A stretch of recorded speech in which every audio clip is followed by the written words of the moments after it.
Reny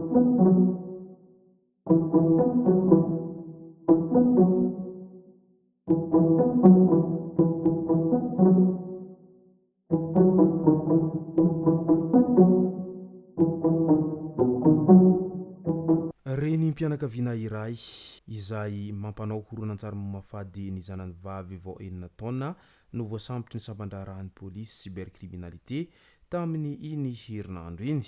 Ka ny pitsopitsony mahakasika an'izay ny fakafakaina amintsika ato anatin'ity vidéo ity ka manasa antsika rehetra anaraka an'ity vidéo ity hatramin'ny farany. Azadino ny milaiky ny vidéo antsika ary tsarovatra hatrany ny miabone amin'ny chaîne antsika mba ahafahanareo manaraka tsy tapaka ny vidéo zay lefa nahito isan'andro. Tsy ampendela moa isika fa avy hatrany tonga de vavany ndao ary.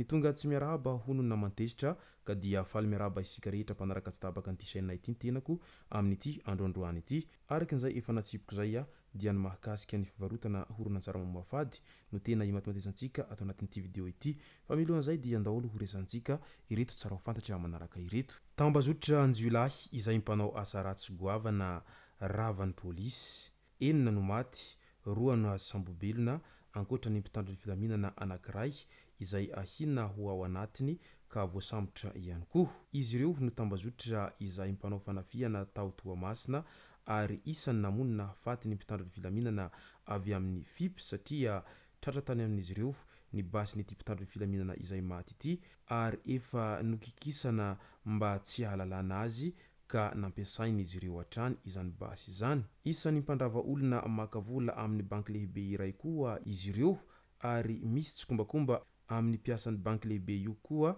ary efa voasambotra ilay mpiasan'ny banky izay efa natao famitorana.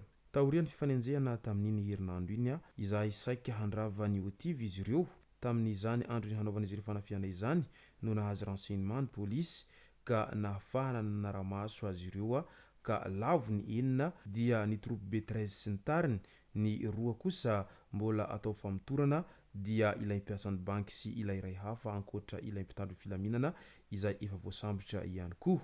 Ny lehibe ny fampanoavana ao Toamasina Andriamatoa vahiny Yves Sandro sy ny talemparity ny filaminam-bahoaka ao Toamasina dia samy nanamafy fa Toamasina mandry fahalemana vahoaka tsy manana ahiahy anatin'ny filaminana no tanjon'izy ireo ka nizaniza manao ny asa ratsy dia tsy maintsy mandray ny andraikiny avy hatrany izy ireo ary tsy maintsy mivaly izany asa ratsy ataon'izy ireo izany. Midika izany rehetra izany fa tena mafana ny toedra raha ao Toamasina ao satria misy ao anatin'ireo mpitandro ny filaminana no voasaringotra amin'izay resaka fanafiana amin'ny tampiadiana etseroa izay ka manano sarotra arak'izany ny hamongorana an'ireo asan-jiolahy sy ny tambazotran-jiolahy izay mpanao ratsy ao Toamasina ao raha toa ka izany foana no mitohitohy. Eo amin'ny resaka fivarotana horonan-tsary mamafady indray ady amin'ny herisetra sy fanararaotana aranofo atao amin'ny zaza tsy ampy taona, alainy sary ny zanany vavikely vao enina taona monja ary amidy amin'ny vahiny ny horonan-tsary mamafady avy eo. Efa nanomboka tamin'ny taona 2024 no nanaovany izany fihetsika voararany lalàna izany. Vokany dia voasambotry ny pôlisy pirenena avy ao amin'ny sampana miady amin'ny heloka anaba na ny cybercriminalité tenenosy ity vehivavy ity tamin'iny herinandro iny ka no tanana natao fanadiadiana izy taorian'izay. Vokatry ny fiaraha-miasa ny sampan-draharahan'ny pôlisy cybercriminalité anosy sy ny pôlisy amerikanina avy amin'ny FBI no nafahana ny sambotra ity renim-pianakaviana ity. Ilay lehilahy mandray horonan-tsary mamafady ihany koa dia efa voasambotry ny FBI any États-Unis. Saika ny fireneny rehetra maneran-tany no miady amin'ny fanararaotana aranofo atao anaba mianjady amin'ny ankizy avokoa ka mahatonga izao fiaraha-mientana izay nataon'izy ireo izao. Any Antsohihy indray faritra ny Sofia iny tonga tao amin'ny sekteur an-tanampizina ny solontenany vondron'ny tanora na plateforme des jeunes niaraka tamin'ireo mpitandro ny filaminana nanao fanentanana ho an'ny vahoaka hiady amin'ny tsy fandriam-pahalemana ny alahady 13 Martsa lasa teo iny. Miantso ny rehetra mba handray ny andraikiny amin'ny fiarovana ny filaminana sy ny fanabeazana ny olona hanamafy ny fiarovana ny fiarahamonina. Fanentanana ho an'ny vahoaka hiady amin'ny tsy fandriam-pahalemana no natao tamin'izany. Amin'ny fotoana izay misy ny fahasarotana sy ny tsy fandriam-pahalemana manjoantsika dia ilaintsika ny mifanampy sy miara-mandroso ho amin'ny fandriam-pahalemana. Ny fiarovana ny fiainantsika, ny fananantsika sy ny fanabeazana amin'ny fiarovana dia andraikitsy ny tsirairay. Aoka isika tsirairay tsy hanao jamba amin'ny toe-java-misy.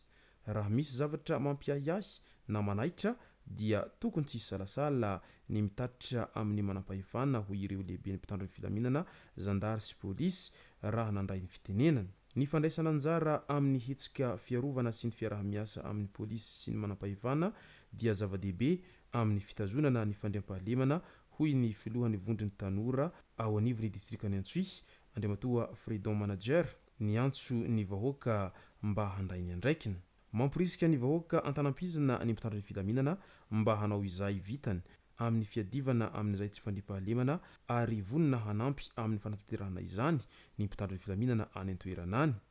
Ao an-tanam-pizina araka izany no voalohany nanaovana fanentanana ary toy amin'ny fokontany rehetra misy ao Antsohihy raha ny fanazavana hatrany.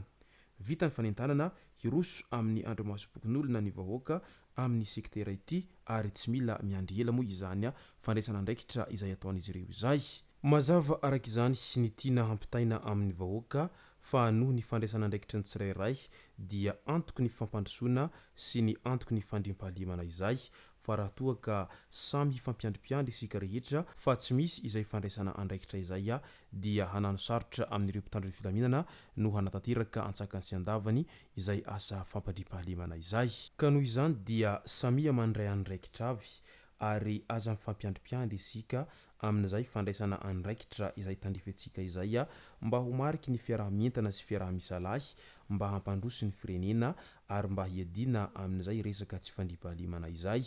Satria mantsy misy amintsika eny anivon'ny fiarahamonina eny efa hita izao fa olona manao ratsy, efa hita izao fa olona mpangalatra, efa hita izao fa olona jiolahy dia afenipenitsika eny anivon'ny fiarahamonina eny ary matetika isika amin'izay fotoana izay miteny manao hoe aleo hilamina fa sode hanimba ny fiarahamonina na ihany koa sode hanimba ny fihavanana, nefa ny mpanao ratsy aza tsy mandinika an'izay fiarahamonina sy fihavanana ho simba izay fa ny azy dia ny asa ratsiny ihany no asesiny, fa ianao izay miaina miaraka aminy eo no lasa mandry andriranantsy isan'andro zao fa tsy mba milamin-tsaina mihitsiny ary lasa miaina ao anaty tebotebo lava izay ianao satria vao mihetsika kely ianao dia mailo hatrany sao dia harapany ray izay kely eo am-pelantananao eo ary noho ny izay fatahoranao hitoroka azy amin'ny mpitandro ny filaminana izay no antony iray lehibe isany mahatonga anio asan-jiolahy io mirongatra foana ary tsy mety lany tamingana mandraky tiany androany satria lasa tezaintsika eo anivon'ny fiarahamonina ireo olon-dratsy ireo fa tsy mba sahintsika hitoroka an'izy ireny amin'izay mba samy ahazo sahazy avy ireo rehetra manao ratsy ireo. Izay ny masaka azona roso tao anaty video ity tomboko lasy tomboko vavy misoratsika rehetra nanaraka an'ity video ity hatramin'ny farany. Aza dino ny milaiky ny video antsika ary tsarovatra hatrany ny miabone amin'ny chaîne antsika mba ahafahanareo manaraka tsy tapaka ny video izay lefa nahito isan'andro. Tomboko lasy tomboko vavy mankasitraka dia mirary soa.